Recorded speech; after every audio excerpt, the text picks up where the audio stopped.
Bismillah. Assalamualaikum warahmatullahi wabarakatuh. Alhamdulillah. Alhamdulillah. Salatu wassalamu ala asrofil anbiya wal mursalin wa ala alihi wa sahbihi ajma'in. Amma ba'du. Segala puji bagi Allah yang telah memberikan nikmat kesehatan kepada kita semua, serta dapat mengumpulkan kita semua di sini untuk malam pertama takziah almarhum ayah saya. Saya mengucapkan terima kasih yang sebesar-besarnya kepada para jamaah yang bisa menyempatkan diri untuk hadir ke rumah ini. Mungkin selebihnya untuk tausiah akan dilanjutkan oleh Ustadz Usain Mubarak. Pada beliau dipersilakan.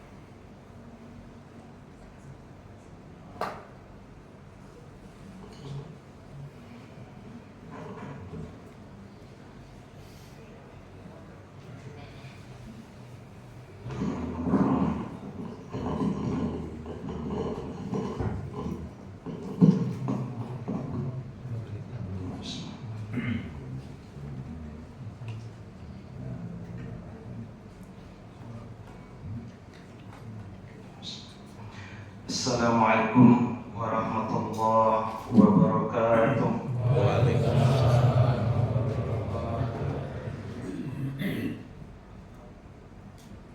Inna lillahi wa inna ilaihi raji'un. Telah berpulang, semoga Allah merahmati beliau Ustadz Munjir Situmorang. Semoga Allah senantiasa memberikan rahmat kepada beliau, dijaga di alam kuburnya dan diangkat derajatnya serta diampuni seluruh dosa-dosanya. Alhamdulillah, kita bersyukur kepada Allah Ta'ala atas rahmat dan kasih sayangnya, sehingga pada kesempatan malam hari ini atas rahmat Allah Ta'ala kita bisa meluangkan waktu untuk bertakziah di rumah duka kediaman beliau. Ini rumah dakwah yang didirikan oleh beliau untuk salah satunya adalah amal-amalnya mengalir akan kepada beliau insyaallah ta'ala. Selawat dan salam semoga senantiasa tercurahkan kepada Sayyidul Mustafa, kekasih kita Rasulullah sallallahu alaihi wasallam, yang telah membawa risalah Islam sehingga kita bisa merasakan indahnya bersama Islam dan mulianya di atas sunnah Nabi sallallahu alaihi wasallam. Jamaah kaum muslimin, na'azanallahu wa iyyakum, yang selanjutnya kami mengucapkan jazakumullahu khairan kepada jemaah sekalian telah sempat hadir datang untuk bertakziah sebagai perwakilan kepada keluarga besar. Ya, walaupun tidak dikasih kesempatan, tapi saya mewakili keluarga untuk mengucapkan syukron jazilan, jazakumullah khairan, karena bagaimana beliau adalah menjadi bestie, ibaratnya salah satu teman dekat untuk dalam dakwah. Nah, jemaah muliakan, dan insya Allah kebaikan Bapak Ibu semuanya akan dibalas oleh Allah Subhanahu wa Ta'ala.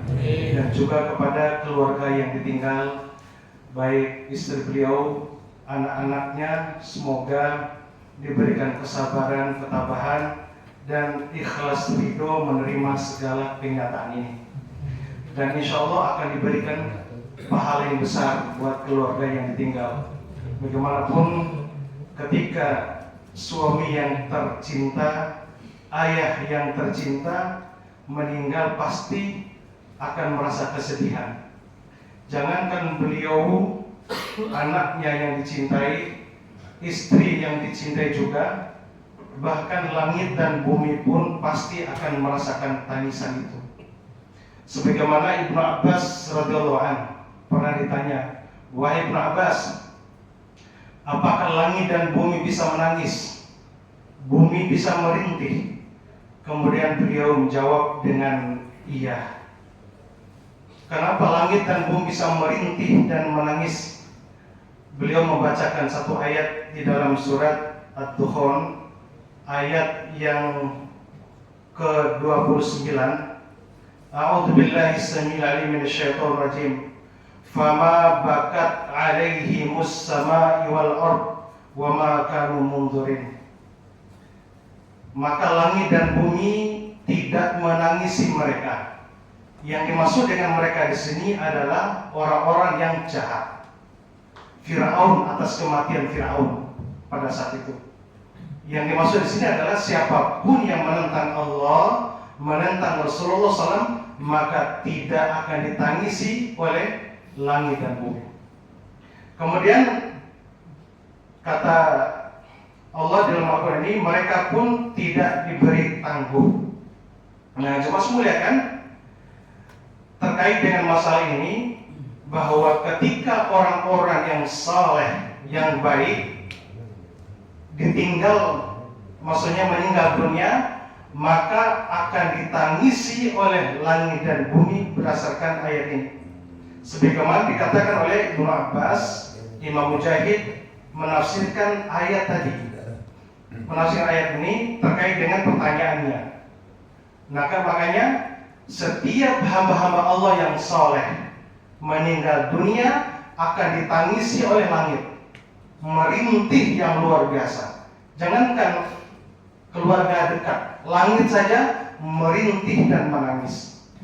Makanya dijelaskan oleh Ibnu Abbas radhiyallahu anhu. Ibnu Abbas mengatakan ketika hamba Allah yang soleh, ketika dia meninggal, terputuslah amal itu. Biasanya setiap hari Senin dan hari Kamis diangkat ke langit amal kebaikannya. Makanya adanya puasa Senin Kamis. Hanya saja setiap diangkat amalnya, ternyata loh, mana saudaraku? Biasanya Senin Kamis ada ya. Kemana saudaraku, kata langit. Dan bumi pun juga sama, akan merintih dan menangis. Nah, kira-kira keluarga yang ditinggal apakah masih menangis? Ini anaknya juga nih. Oh ya, Masya Allah. Semoga Allah memberikan kekuatan kesabaran. Nah, istri yang dicintai oleh beliau, yang kami tahu mendampingi dalam dakwah beliau luar biasa. Semoga Allah memberikan keberkahan dan kebaikan. Dan kalaupun menangis itu hal wajar. Yang tak diperbolehkan itu adalah yaitu meraung-raung atau mengata-ngatai hal yang tidak perlu. Kalau air mata menetes itu fitrah manusia, tetapi Allah akan mengadab ungkapannya, kata-katanya. Gitu. Jadi kata Ibnu Abbas, tidak ketika terhenti amal kebaikan diangkat ke langit, dan biasanya ke masjid, biasanya berzikir dan sholat, bahkan tembok yang di sekitarnya menyaksikan kebaikan hamba Allah yang soleh, maka dia akan merintih dan menangis. Nah, yang istri dan anaknya paling menangis mungkin berapa hari.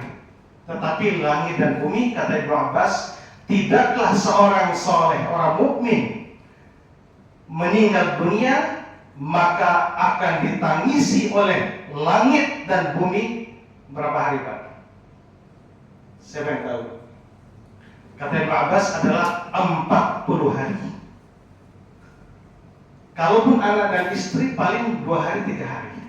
Kalaupun terlalu dekat, suatu waktu saat sedih. Tetapi langit yang biasanya menerima amal kebaikannya pada hari Senin Kamis, kok kemana saudaraku? Maka dia akan menangis sejadi-jadinya selama 40 hari. Karena merasa kehilangan hamba Allah yang saleh.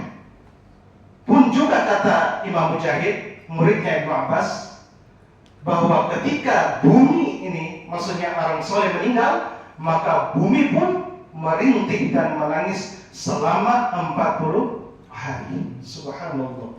Begitu mulianya kehilangan hamba Allah yang saleh. Apalagi jemaah sekalian yang mungkin menyaksikan beliau adalah seorang pendakwah, dan beliau memang sangat tegas, tidak ada toleran dalam hal kebenaran tadi. Jadi ketika yang hak, yang buruk, walaupun memang pahit rasanya. Akibat daripada ketegasan di atas kebenaran itu, ada saja orang yang tidak suka. Nah, jemaah semuliakan, maka setiap hamba Allah yang mengakui bahwa saya seorang muslim yang baik, seorang muslim, maka sejak itulah akan diuji oleh Allah Subhanahu wa taala. Maka jemaah sekalian, bukan berarti orang yang terkena sakit penyakit itu bukan berarti Allah benci, tidak. Walaupun beliau memang kelihatannya sakit-sakitan, itu adalah cara Allah menyayangi seorang hamba. Bukan hanya beliau, tetapi siapapun. Perhatikan ya Pak, jenggot sudah mulai apa Bu? Putih. Kan tadi kan aliran hitam, sekarang aliran putih kan Bu. Saya pun udah mulai putih, mau 1-2. Kulit mulai keriput. Kaki yang biasanya sering lurus sekarang udah mulai sakit-sakitan gitu. Walaupun saya masih muda, cuma ada bapak. Udah mulai terasa pinggannya, giginya. Nah, itulah kata Nabi Sallallahu Alaihi Wasallam bahwa ketika seorang mukmin terkena penyakit, maka gugurlah dosa-dosanya. Makanya semakin keras penyakitnya, maka semakin banyak dosanya, maksudnya gugur dosanya, dan semakin tinggi derajatnya, dan juga semakin banyak pahalanya. Maka disebutkan dalam kitab Riyadhus Shalihin dalam Sahih Bukhari, Nabi SAW mengatakan, "Mayuridillahu bihi khairan yusibul musibah." Siapa yang Allah kehendaki suatu kebaikan pada seorang hamba, maka akan dikasih musibah. Setelah musibah lagi. Setelah punya penyakit, ada saja musibah sakit ini. Setelah penyakit ini, itu lagi. Itu ternyata tanda Allah sayang pada seorang hamba dengan satu syarat, dia seorang mukmin. Kalau orang bukan mukmin, bukan musibah, bukan ujian, tetapi itu bencana. Tapi seorang muslim yang saleh, yang baik, namun ketika dikasih penyakit dari Allah, maka itu tanda Allah sayang pada seorang hamba. Dengan satu syarat, faman rodiya falahu ridho. Siapa yang ridho menerima segala keputusan Allah, maka Allah akan ridho. Maka cuma semuliakan, tentu seorang anak dan seorang istri merasa kehilangan pasti sedih, iya. Tetapi yang Allah hukum itu kalau kita terlalu meraung-raung, tidak terima dengan ujian itu, maka usahakan ridho dan ikhlas. Semoga nanti kita semua akan dipertemukan di akhirat kelak nanti. Amin. Makanya ketika bergaul dengan hamba Allah soleh, kita akan dipertemukan di akhirat di surga Allah SWT. Karena Nabi SAW mengatakan al-mar'u halatini, seseorang itu tergantung agama teman. Ya kita lihat siapa teman dulu, pasti teman yang soleh, yang baik. Bapak-bapak juga, saya yakin bapak-bapak saya adalah teman-temannya Ustadz. Ya, ya Pak ya. Ya, karena ya aktif di masjid, walaupun mungkin akhirnya beliau sakit, tapi itu utur buat beliau. Ya cuma semuliakan, kata Imam Hasan Basri, istaghfiru, perbanyaklah mencari seorang mukmin. Karena orang mukmin itu fa inna lahu syafa'ah yaumil qiyamah. Karena itu bisa memberikan syafaat pada kiamat. Andai kan ada salah satu jamaah yang kita kenal masuk neraka, gara-gara bergaul dengan soleh, ya Allah ya Rabb, kami saksikan hamba Allah ini sering ke masjid, dia sering menyampaikan kebenaran, dia ini adalah sering berzikir, sering sholat bersama kami. Kata Allah, cari dia, keluarkan dia dari neraka dengan berikan syafaat. Itu bisa mengeluarkan saudaranya dari neraka akibat dari makanya perlunya kita bergaul dan berteman dengan hamba yang soleh. Bayangkan di dunia kita mendapatkan doanya, di akhirat juga bisa mengeluarkan dari neraka tersebut. Maka pertemuan kita bukan hanya dunia, dan insya Allah nanti akhirat pula insya Allah. Jemaah sekalian muliakan, itu tadi sebagai mukadimah dari saya. Kemudian selanjutnya, jemaah sekalian yang Allah muliakan, kita semua tidak akan takut menghadapi kematian. Bukan kematian yang kita khawatirkan. Yang dikhawatirkan itu adalah meninggal dalam keadaan apa. Berharap kita mendapatkan husnul khotimah. Itu yang kita berdoa, berikhtiar, terus sampai akhir hayat kita mendapatkan husnul khotimah. Itu yang harus kita cari. Dan di akhirat nanti insya Allah melihat di akhir hayat itu mulai keistiqomahannya. Walaupun mungkin kita kondisi sakit-sakitan, tapi itulah cara Allah menyayangi seorang hamba. Maka cuma semuliakan, sebagai peringatan buat kita semuanya, apapun penyakitnya, usahakan tetap kita sabar, kita tenang, kita ridho menerimanya. Insya Allah itu semuanya keberkahan dari Allah Subhanahu wa taala. Nah, cuma sebenarnya kemudian bagaimana caranya agar kita mendapatkan husnul khotimah? Cara yang terbaik satu adalah yaitu belajar agama. Belajar agama. Ya tentu Allah kita sebagai pernah jadi murid buat beliau, kita belajar agama. Insya Allah beliau insya Allah husnul khotimah dan Allah masukkan ke dalam surga Allah Subhanahu wa taala insya Allah taala. Yang sebenarnya kan satu adalah belajar. Karena tidak mungkin kita mendapatkan husnul khotimah kecuali dengan ilmu. Ilmu yang kita belajar adalah qala Allah wa qala Rasul wa qala sahabat. Apa yang dikatakan Allah dan Rasulnya dan para sahabat, dan cara memahaminya Al-Quran dan Sunnah adalah berdasarkan pemahaman salafus saleh. Insya Allah kita akan selamat. Yang kedua adalah harus benar-benar bertahan di atas tauhid dan sunnah Nabi SAW. Maka jangan pernah beramal kecuali berdasarkan dalil. Berdasarkan dalil. Kalau tidak berdasarkan dalil, insya Allah berkah hidupnya. Kemudian selanjutnya kiat-kiat untuk mendapatkan husnul khotimah adalah berteman dengan orang yang soleh. Berteman dengan orang yang soleh. Banyak orang masuk neraka gara-gara teman. Banyak orang yang menyimpan gara-gara teman. Ya nggak Pak? Teman itu dahsyat sekali. Sehingga Nabi mengatakan al-mar'u ala dini khalilihi. Seseorang itu tergantung agama temannya. Kalau temannya soleh, pasti temannya dia ada soleh. Kalau temannya hari-harinya ya di tempat yang tidak baik, kemungkinan dia itu seperti itu. Ya, makanya jangan cuma sekali hati-hati punya teman. Ya, kalau teman itu hobi di masjid, kira-kira di masjid orang baik atau enggak, Pak? Orang baik atau enggak, Pak? Ya, pasti baik.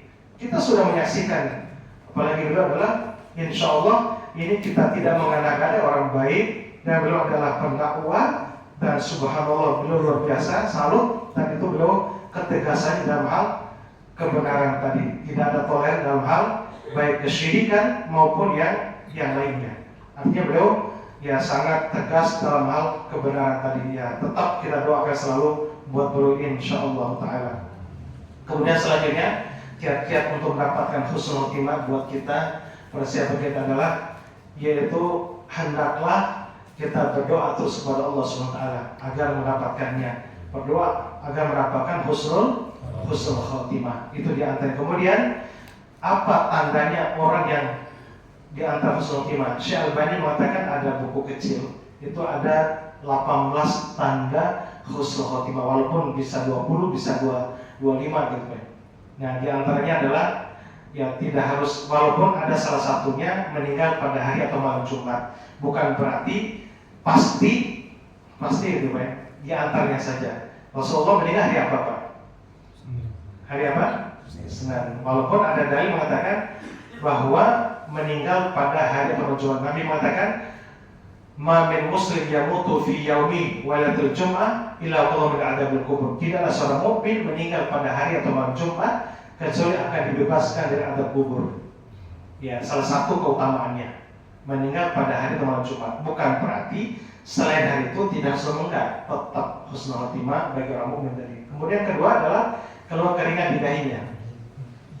Kata Nabi SAW, mautul mukmin bi'araqil jabin. Meninggal seorang mukmin itu keluar keringat di dahinya. Ada orang yang sakit, mungkin entah meriang, entah sakit apa, itu terkadang keluar keringat di dahinya. Kalau keluar keringat di dahinya, itu pertanda dia adalah husnul khotimah. Atau dia mati dalam riwayat yang sahih adalah meninggal dalam keadaan kanker, meninggal dalam keadaan tenggelam, meninggal dalam keadaan entahkah dia sakit kanker. Pokoknya semakin kuatnya sakit seorang mukmin meninggal dalam itu pertanda husnul khotimah. Bukan berarti Allah benci, enggak.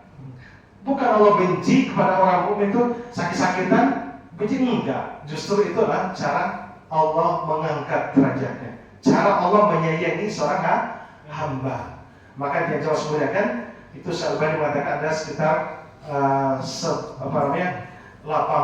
tanda husnul khotimah. Di antaranya meninggal dalam keadaan kolera, meninggal dalam keadaan entahkah dia penyakit, entahkah dia ginjalnya, entahkah jantungnya, entahkah sakit hal-hal yang sakit keras lah. Nah, insya Allah kalaupun di antara kita yang mungkin sakit-sakitan di akhir, maka bergembiralah. Bergembiralah Bapak Ibu sekalian, bukan berarti Allah benci, tidak. Allah sayang. Allah sayang kepada kita semuanya. Nah, jemaah sekalian yang Allah muliakan, itu di antaranya poin-poin yang perlu kita sampaikan bahwa tanda-tanda husnul khotimah tadi, kiat-kiatnya untuk mendapat khotimah, tanda-tanda husnul khotimah. Dan yang selanjutnya, kita sebagai seorang yang masih hidup tetap saling mendoakan bahwa doa kita semuanya pasti akan sampai kepada Solomon. Maka dijelaskan dalam kitab Aqidah Thahawiyah, itu jelaskan terkait dengan amalan-amalan apa saja yang akan sampai ke orang yang sudah meninggal. Itu penjelasan para ulama cukup banyak. Walaupun seperti baca Al-Quran, walaupun madhab Syafi'i tidak sampai membaca Al-Quran kepada orang yang sudah meninggal, itu madhab Syafi'i banyak. Tapi madhab Hambali mengatakan sampai kalau dibaca Al-Quran. Madhab Hambali itu madhab Imam Ahmad bin Hanbal. Nah, bahwa yang membacakan Al-Quran, ya walaupun seperti ketika Sakaratul Maut itu memang sunnahnya baca Al-Quran. Seperti Nabi SAW mengatakan, Iqra'u Yasin ala mautakum, baca surat Yasin kepada orang yang mau meninggal. Makanya ketika orang meninggal Sakaratul Maut itu, maka usahakan Bapak Ibu sekalian jangan jauh-jauh, usahakan dampingi, bisikan la ilaha illallah, atau dibacakan Al-Quran boleh. Kata guru saya, seorang ulama hadis, bahwa karena riwayatnya agak lemah, apa yang kita baca? Boleh umumnya Al-Quran atau Al-Baqarah kah, atau surat Yasin kah, atau surat apa boleh. Kenapa? Di dalam kitab At-Tadhkirah bahwa ketika hamba Allah yang soleh tadi mau sakaratul maut, akan didatangi oleh dua setan. Yang pertama setan dari Yahudi, yang kedua setan dari Nasrani. Kata setan Nasrani, wahai saudaraku, matilah dalam keadaan Nasrani. Wahai saudaraku, kata yang Yahudi, matilah dalam keadaan Yahudi. Dua-duanya saling menarik. Nah, jemaah sekalian saling menarik tadi. Makanya kenapa dianjurkan kita tetap istiqomah di atas Islam? Maka disebutkan beberapa ayat bahwa orang yang istiqomah di atas Islam dan Sunnah, maka Allah katakan apa dalam Al-Quran? Tatanazzalu alaihimul malaikah, maka akan diturunkan pada para malaikat. Pasti setiap hamba Allah istiqomah di atas Islam dan Sunnah akan dihadiahkan yang istimewa adalah apa? Malaikat. Malaikat yang menghampiri. Apa kata malaikat? Allah takhafu wala tahzanu. Allah takhafu. Kalau nggak salah ini beberapa pekan yang lalu khutbah di Masjid Al-Mutakin tentang ayat ini, tentang istiqomah. Setelah Ramadan malam. Ya, terkait dengan al-istiqomah. Bisa Mutakin kita ya? Oh iya, Masjid Al-Mutakin dekat sini. Jadi coba semuanya kan? Jadi hadiah terindah yang Allah berikan, Allah turunkan kepada hamba Allah yang istiqomah adalah akan dihampiri oleh malaikat. Nah, jadi orang istiqomah itu, bayangkan malaikat pun diutus oleh Allah untuk menghiburnya. Allah takhafu, jangan engkau khawatir, sedih. Nah, kata para ulama ahli tafsir, jangan engkau bersedih apa yang kalian tinggalkan. Istrimu, anak-anakmu, nanti Allah jamin karena berkah dari hamba Allah yang soleh itu, anak insya Allah dijaga oleh Allah, istrinya juga mungkin dijaga oleh Allah Subhanahu wa Ta'ala. Wala tahzanu, dan juga bersedih nanti perkara akhirat. Jadi jangan engkau sedih. Maka itulah hiburan para malaikat kepada hamba Allah yang soleh. Makanya jemaah sekalian, kalau ada syaitan Yahudi dan setan datang, maka Imam At-Tirmidzi saja ulama besar menasihati pada murid-muridnya, kalau aku sakaratul maut, tuntun aku dengan la ilaha illallah. Karena kita nggak tahu pada saat itu, Pak. Tetap. Nah, pernah saya talqin pada seorang, ucapkan la ilaha illallah, la ilaha illallah. Oh, Ustaz, la ilaha kan panjang, Allah saja. Nah, ini logika, nggak boleh kita berlogika begitu, Pak. Nggak ada dalilnya harus Allah. Maksudnya Allah apa gitu? Allahu Akbar atau la ilaha illallah, kan gitu. Nggak ada maksudnya apa-apa. Allah kenapa maksudnya? Nah makanya ada dikit, kan nggak ada sunnahnya dikit Allah nggak ada dalilnya Pak. Yang ada adalah subhanallah, alhamdulillah, Allahu Akbar. Allah apa maksudnya? Allah besar atau kecil, kan gitu Pak. Makanya Nabi mencontohkan apa? Allahu Akbar, la ilaha illallah. Maka itu zikir yang terbaik yang kekal itu disebutkan surat Maryam adalah subhanallah walhamdulillah wa la ilaha illallah wallahu akbar. Tambahannya perkara nanti di antara yang terbaik itu adalah tambahan apa Pak? La haula wa la quwwata illa billah. Berarti ada subhanallah walhamdulillah wa la ilaha illallah wallahu akbar wa la haula wa la quwwata illa billah. Kata Allah, ini adalah yang akan kekal di sisi Allah Subhanahu wa taala. Maka jemaah sekalian, gunakan wirid ini sepanjang masa dimanapun kita berada. Ucapkan la ilaha illallah subhanallah terus. Kalau kita terbiasa dengan la ilaha illallah, sudah pasti ketika meninggalnya mudah kita ucapkan. Mungkin tidak terlihat, tapi terkadang mungkin dalam hati diucapkan. Kira-kira Bapak mungkin ada pick upnya muatannya rambutan. Kira-kira ketika tersandung pick up itu yang jatuh buah rambutan atau kelapa Pak? Pak apa Pak? Rambutan. Pasti rambutan. Mungkin nggak buah kelapa? Nggak mungkin. Maksudnya orang terbiasa baca Al-Quran, terbiasa zikir, terbiasa selawat, terbiasa doa, ya kemungkinan setiap satu maupun meninggalnya ya pasti meninggal dalam keadaan ya kebaikan. Maka Nabi mengatakan bahwa kalau ingin melihat seseorang, lihatlah undur ila khawdin, lihatlah di air hayatnya. Maka jemaah sekalian, ya ini yang kita kejar sebagai takziah pada malam hari ini. Ya kita doakan kepada beliau, semoga Allah mengangkat derajatnya, Allah ampuni dosa-dosa beliau, dan kemudian diberikan di kuburnya diterangi insyaallah. Begitu juga kita doakan diberikan kekuatan kepada sahibul musibah, baik istri beliau, anak-anak beliau, semoga diberikan kekuatan dan kesabaran. Insyaallah sabar itu tanpa batas, pahalanya tanpa batas. Kata Imam Ahmad bin Hanbal, nisful iman as-sabr, setengah dari iman itu adalah sabar, setengah lagi adalah syukur. Maka kalau ingin sempurna iman seseorang itu, kalau dipadukan dua, S2 itu adalah sabar dan syukur. Itu baru kesempurnaan iman. Bersyukur kalau mendapatkan nikmat, itu pahala besar, kebahagiaan. Bersabar kalau ditimpa musibah. Maka kepada saya pada istri beliau dan anak beliau, apa yang harus kita ucapkan di dalam riwayat Imam Tirmidzi itu hadis sahih, ketika kena musibah boleh ucapkan apa? Inna lillahi wa inna ilaihi raji'un, dan tasbih dan alhamdulillah. Kok alhamdulillah?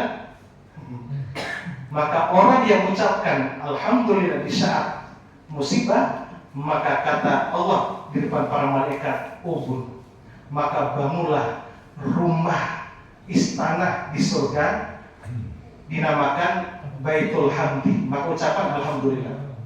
Maka ucapan ketika orang itu meninggal, alhamdulillah dan alhamdulillah. Ternyata apa? Dibangunkan rumahnya di surga. Masya Allah. Namanya dinamakan di surga itu namanya Baitul Hamdi, rumah pujian. Disediakan pada siapa? Orang yang sabar, tenang menghadapi musibah. Ketika ditinggal orang yang kita cintai, mungkin suami mengucapkan apa? Alhamdulillah. Kok alhamdulillah? Oh, berarti pantasan kan gitu nanti overthinking kitanya. Padahal itu salah satu sunnah Nabi SAW, mengucapkan itu juga alhamdulillah di saat kena musibah. Perhatikan Pak, orang yang sabar belum tentu ridho, belum tentu bersyukur. Kalau orang yang kena musibah dia bersyukur, pasti sabar. Ya nggak Pak? Orang yang sabar belum tentu dia bersyukur, belum tentu hidup.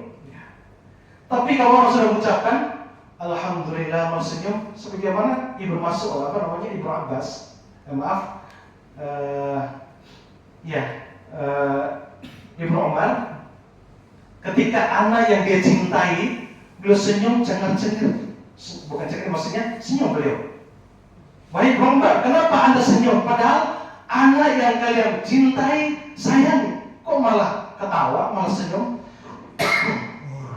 Saya senyum dan mengucapkan kebaikan itu biar setannya merintih, biar setannya marah dan murka gitu. Jadi kalau sedih wajar, tetapi kuatkan jiwa kita agar kita terima. Karena ya walaupun bertahun-tahun bersama ayah, bersama suami, ya bagaimana perjuangan anak-anaknya, terutama istrinya luar biasa. Kalau sempat kita ya sekolah di sini dampingi beliau, masya Allah luar biasa. Jatuh bangunnya itu semuanya lah kebaikan pahala yang besar buat istri beliau dan anak-anak beliau, dan begitu tetangga yang luar biasa kegotong royongannya buat membantu beliau. Semoga Allah menerima segala amal kebaikan buat bapak-bapak ibu-ibu semuanya, perjuangan bersama beliau insya Allah. Dan mudah-mudahan kelak salah satu kebaikan ini ya kita ramaikan majelis taklim beliau ini, salah satu yang kita transfer pahalanya kan gitu. Tanpa harus kita ucapkan ila hadratul Nabi Mustafa ila apa gitu. Dengan Bapak menghadiri majelis taklim di sini, kajian-kajian ibu-ibu ini juga transfer pahala ke beliau. Kan beliau yang merintis rumah dakwah ini, ya Pak ya.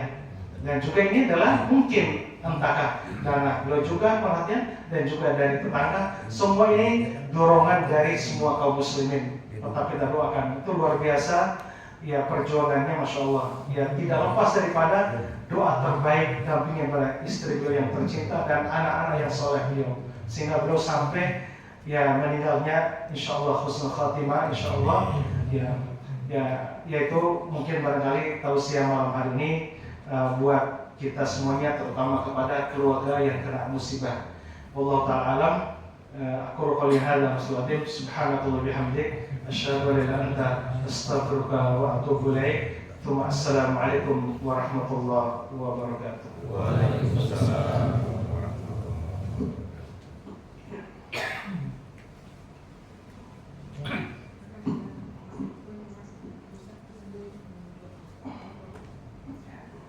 Atau mungkin ada sesepuh kita yang ini sih minta berkahnya. Ya biar ini bagi tugas, maksudnya ada yang biasa doa yang untuk sepuh kita yang ini kita mohon barokahnya. Ada Pak Imam, Ada Pak Imam ya. Mohon minta doa dari Pak Imam untuk terutama kepada beliau dan kepada keluarga yang ditinggal, dan buat kita semua insya Allah, karena doa dari kita minta doa yang soleh itu bagian daripada kebaikan insya Allah. Ya kepada beliau misalkan ini biar bagi-bagi pahala. Amin.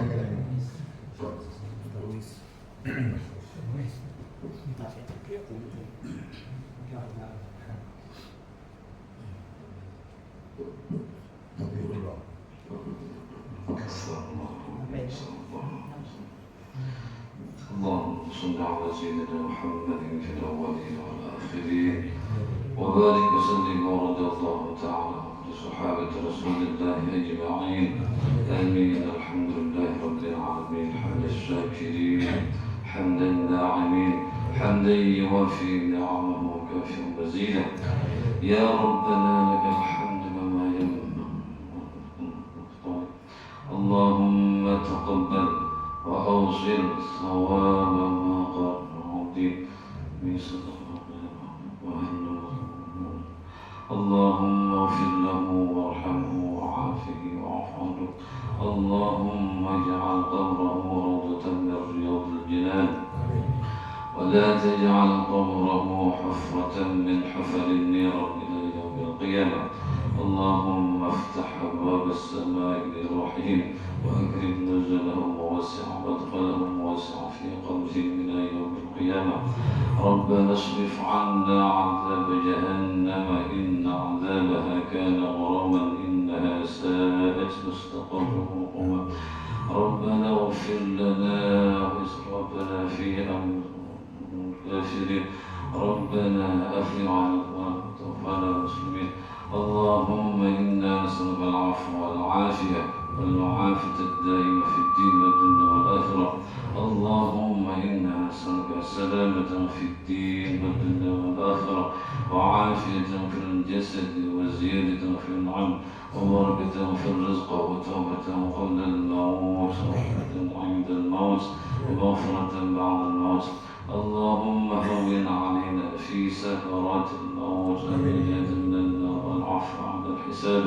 ربنا لا تزغ قلوبنا بعد إذ هديتنا وهب لنا من لدنك رحمة إنك أنت الوهاب. ربنا آتنا في الدنيا حسنة وفي الآخرة حسنة وقنا عذاب النار.